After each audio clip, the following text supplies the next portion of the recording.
The National Desk, America's News Now.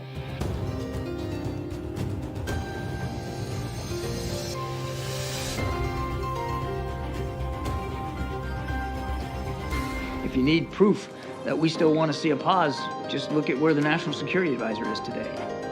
Jake Sullivan is in Israel to show support, but divergences grow between allies on how to proceed in the war against Hamas. Troubling numbers out of the largest credit union in the United States, taking a new look at the lending practices, creating differences for applicants across races. Then a dire warning concerning health in the United States. The latest numbers that suggest a major decline in the daily well-being of Americans.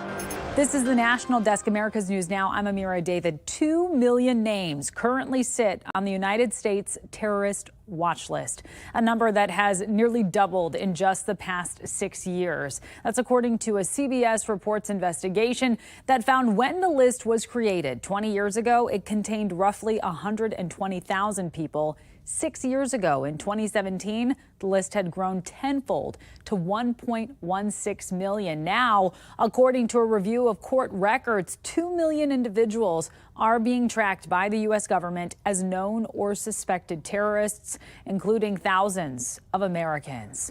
All of this comes as U.S. national security assessments put the United States at a heightened level of terror threats for both foreign and domestic events in the immediate future. And now federal government agencies are issuing an updated warning about holiday gatherings being potential targets for violent attacks by lone actors. They say the heightened threat stems from tensions related to the Israel-Hamas war. The National Desk's Atra El-Nashar reports from Washington. Fears of violence overseas spilling into the United States. A PSA from the FBI, Department of Homeland Security, and National Counterterrorism Center this week says ongoing tensions related to the conflict between Israel and Hamas likely heighten the threat of lone actor violence targeting large public gatherings throughout the winter.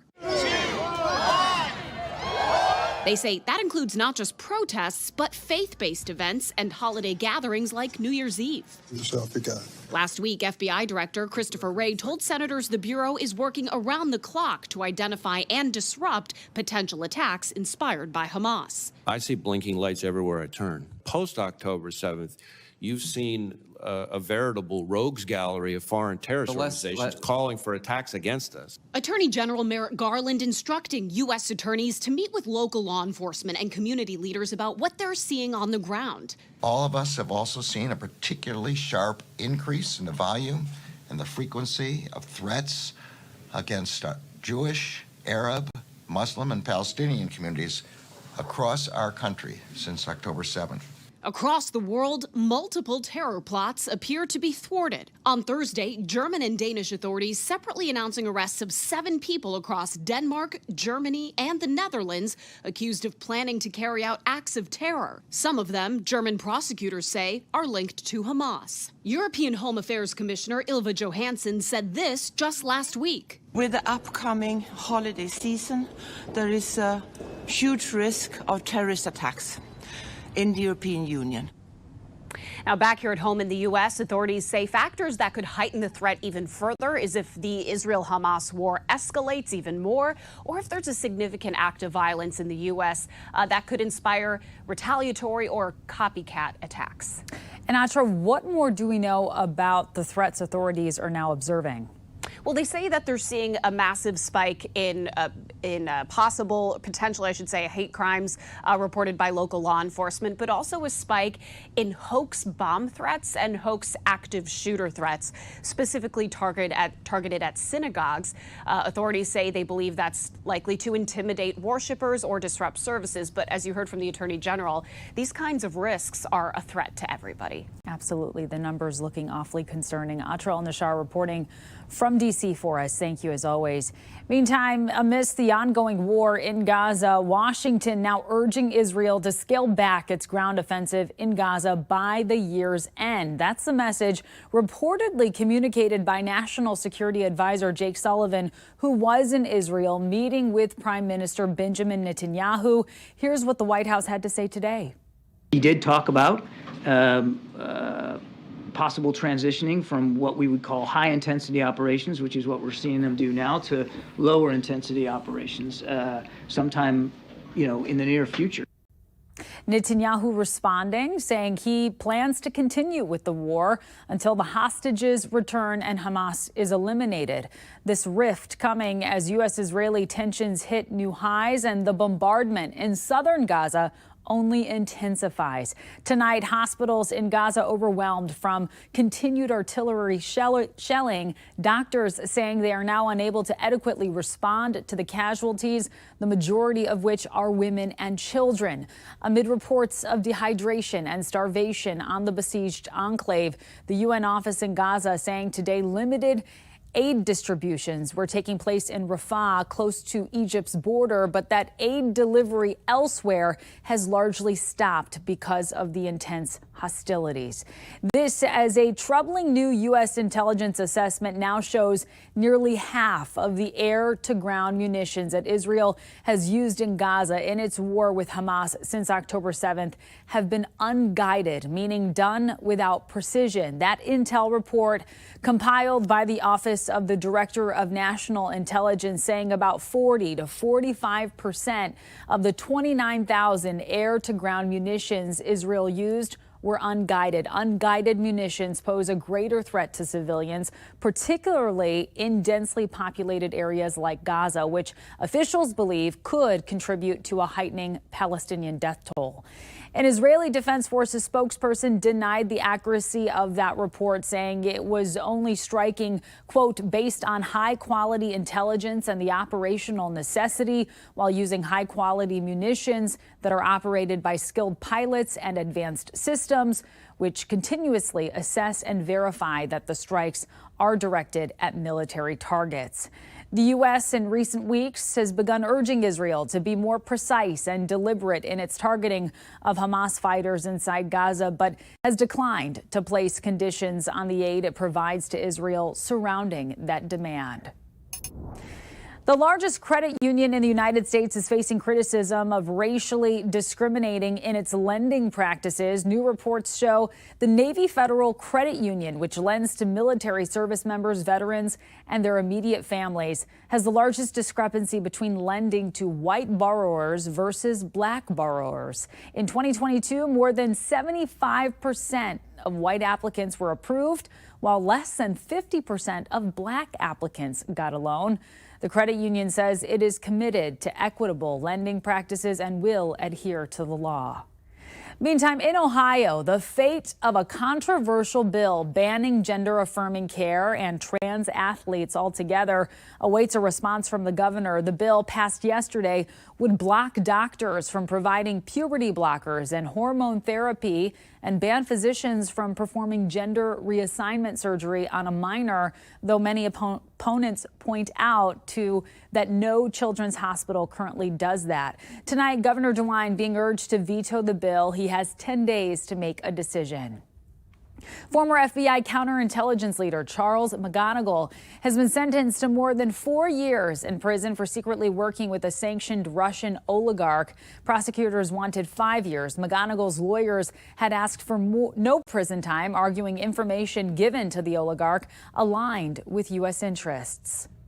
A Wyoming judge could decide today whether to strike down the state's abortion bans. One law prohibits abortion with a few exceptions, and the other specifically bans abortion pills. Several women and organizations have challenged them. The judge has blocked the laws from taking effect before.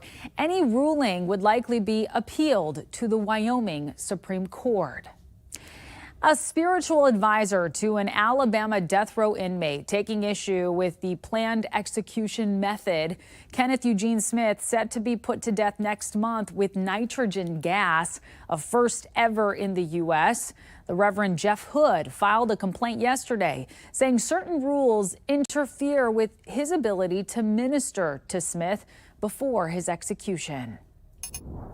The annual National Defense Authorization Act is now headed to President Biden's desk to be signed into law. The bill keeps the Defense Department's programs funded, authorizes tens of billions of dollars for aircraft and ships, and gives more than a 5% pay raise to our troops. It also includes billions to deter China in the Indo-Pacific and millions more to support Ukraine in their war against Russia. While the measure earned largely bipartisan support, the passage angered many hardline conservatives, including the House Freedom Caucus, which is vowing a new undisclosed course of action after Congress comes back from the holiday break. Those members wanted what they call woke Pentagon policies removed and an end to the FISA program, but the bill nixed those amendments. Meanwhile, Hunter Biden's business deals, they have been in and out of the spotlight for years. The president's son was just handed his second federal indictment as investigations into him and his father intensify on Capitol Hill. National correspondent Christine Frizzell explains how we got here. What did the Bidens do to receive the tens of millions of dollars from our enemies around the world? That's a simple question. A simple question so far with no simple answers. Though Capitol Hill Republicans for years now have been collecting evidence related to dozens of deals Hunter Biden made along with millions of dollars that accompanied them, including $6.5 million from Ukraine. The Ukrainian energy company Burisma hired Hunter Biden to serve on its board. State prosecutor Victor Shokin, who was investigating Burisma, was fired at the behest of Joe Biden, who threatened to withhold aid to the country and appeared to brag about it years later. I said, I'm telling you, you're not getting $1 billion. If the prosecutor's not fired, you're not getting the money. Oh, son of a bitch. Got fired. Other deals included companies in China, Russia, and Romania. Deals which required Hunter Biden to report details under the Foreign Agents Registration Act, or FARA, which he did not. Years of money coming in also meant millions owed in taxes, which Hunter Biden has since paid, but which two IRS whistleblowers said he didn't for years, also alleging their own work was stymied by those trying to protect the Biden family. Prosecutors concealed contents of Hunter Biden's laptop from investigators. DOJ slow-walked steps to include interviews, serving document requests, and executing search warrants. Just last week, Hunter Biden was handed a second indictment, charged with 6 misdemeanor and 3 felony tax offenses, following the first one in September for lying on a form to purchase a firearm. Those charges being fought by the younger Biden and his attorney. All of this is playing out as House Republicans just voted to make the impeachment inquiry into President Joe Biden official. The White House called the move purely political. They've decided from the moment that he took office that they were going to impeach him. And now what they've done is wasted millions and millions of taxpayer dollars on a fishing expedition trying to drum up an excuse for it. A contentious battle expected to heat up just as President Biden fights for a second term in the White House. I'm Christine Frizzell reporting for the National Desk, America's News Now. Christine, thanks. Coming up, eggs could get even more expensive again after prices dropped in recent months. What's behind it this time? Then new research shows a startling drop in Americans' health over the past few years. We're going to break down some of the numbers. Plus, a Maryland man created an innovative new service to help drivers as carjacking surge. We're back in 90 seconds.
Well, the race for the special election for the vacant seat of New York 3rd Congressional District, it is now set. The New York Republicans today selected Nassau County legislator Mazi Melissa Pilip as their nominee.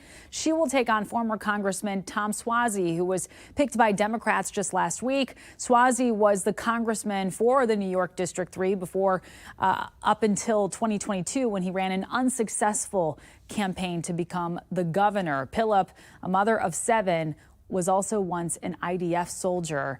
The election will take place on February 13th.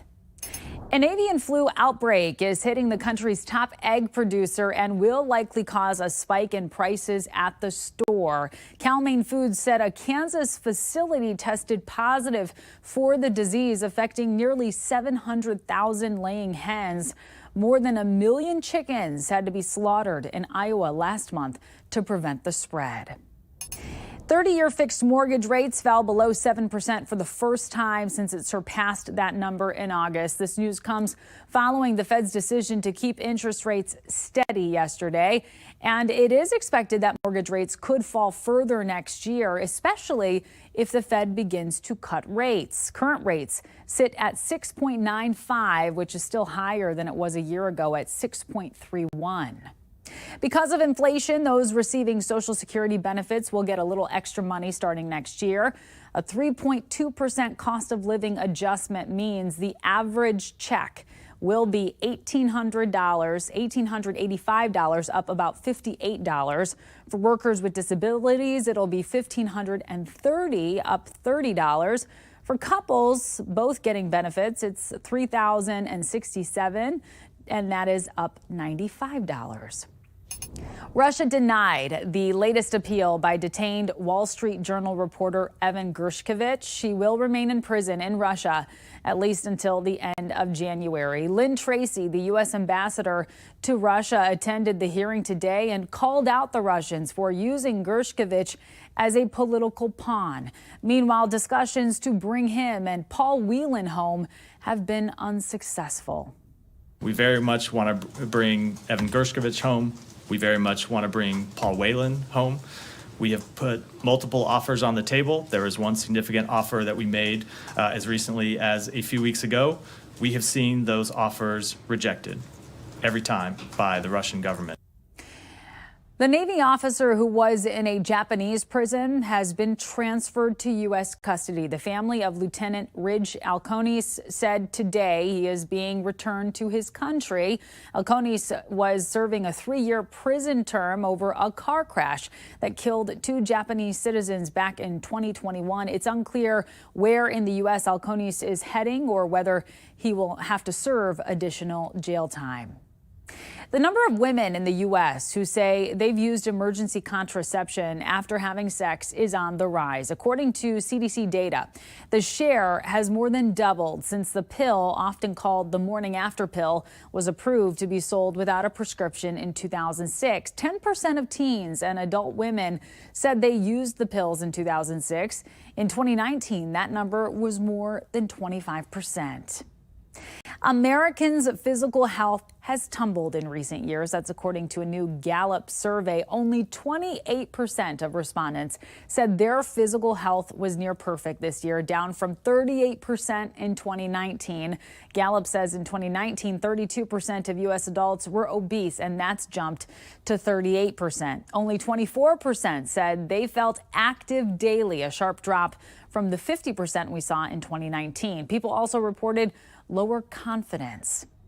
And a warning today from 2 brothers who are now saying if you know something is wrong in your body, don't delay medical care. Get to it right away. Medical reporter Liz Bonis shares that story. Hey there, hello to you. 2 brothers who are now back to enjoying the great outdoors again, saying a big thank you today to the surgery team that helped them overcome separate but very complex brain and spine complications. He went through my nose to do the surgery. It all started with the return of a benign brain tumor for Michael Sproul, the baby brother. He returned here to Ohio's Mayfield Brain and Spine because back in 2001, he'd needed a similar surgery. So Mike had a pituitary adenoma, which is a benign type of growth that comes from the pituitary gland. And what we do is we go through the nostril, through the nasal passages into the sinus cavity, and then we take out the tumor through the nose, through the front. Michael was so impressed with neurosurgeon Dr. Vince DiNapoli that when his older brother James needed someone to rebuild his spine, And you can see the nerves as they traverse that area are getting pinched in there. he referred this great outdoor lover and fisherman to the same surgeon, thinking, of course, that with all the work his surgery team had done on Michael's brain, if Dr. DiNapoli could go into the mainframe computer and tweak all of that, he could surely for sure work on the cable that goes down to the bottom to operate the limbs. Sure enough, within weeks after a procedure to fix his spine, he was back being able to play with the puppies, which is why the two came back to share their stories with us and say a special thank you to the surgeon who changed both of their lives. I wake up every day with a smile on my face, thankful that I'm alive.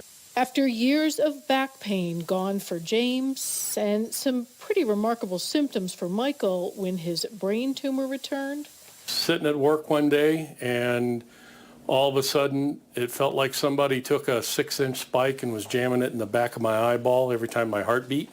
both say don't delay medical care. I think the biggest thing that I got out of it was listen to your body. When your body tells you that when you're hurting, something's wrong, do something about it. Don't put it off and go, okay, it'll go away, because if you don't, if I didn't, I wouldn't be here today. Kind of a good reminder for all of us, isn't it? I'm medical reporter Liz Bonus. Back to you. Liz, thank you. Up next, many drivers are afraid to get gas due to a rise in carjackings. How one man is helping through a new business.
We have reporters all across the country covering the issues that matter most to you. We're taking the pulse of America.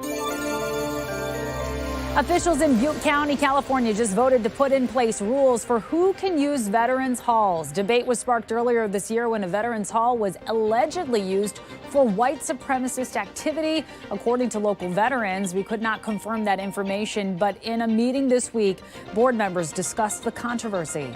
The veterans have the authority to decide who gets to use those facilities and for what kind of purpose.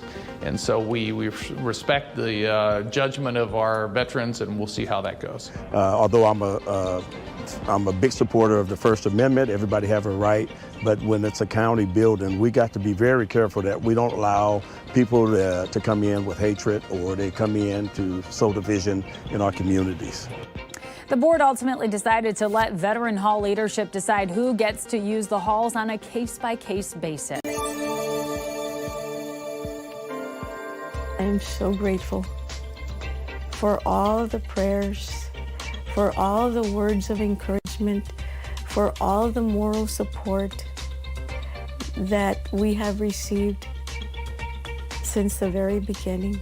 Beatrice has been by her husband's side since the beginning. She says he's not ready to share his experience with us just yet. But it was a month before his 77th birthday when Max De Los Santos was attacked on his property by two dogs owned by his neighbor, Danielle Henderson. She was arrested last week and charged with a third-degree felony. If found guilty, she could face 2 to 10 years in jail and fined up to $10,000. The family is now facing 7-figure medical bills. So far this year, there have been nearly 500 carjackings in Prince George's County, and that doesn't even include municipalities. That's an 18% increase over last year and more than 3 times as many as in the years before the pandemic. One of the very real impacts is fear. Anyone can become a victim, and gas stations have been a favorite hunting ground for carjackers. Now, a local businessman is offering a solution.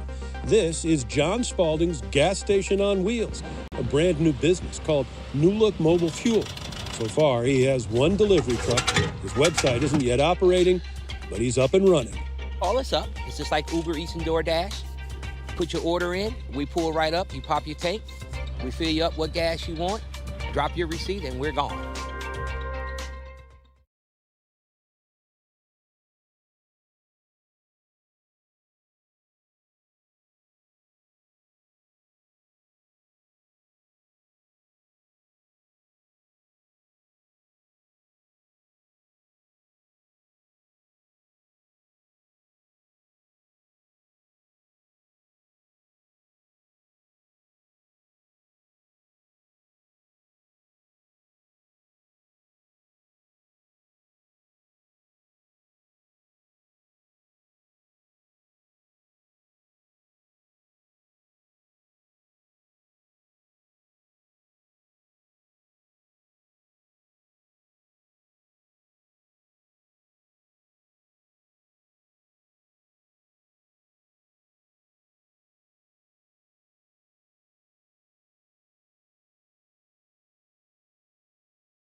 Well, take a look at this. That is a bull spotted on a train track in Newark, New Jersey this morning, halting service into New York. So far, no one knows where the animal came from or how he ended up at Newark Penn Station.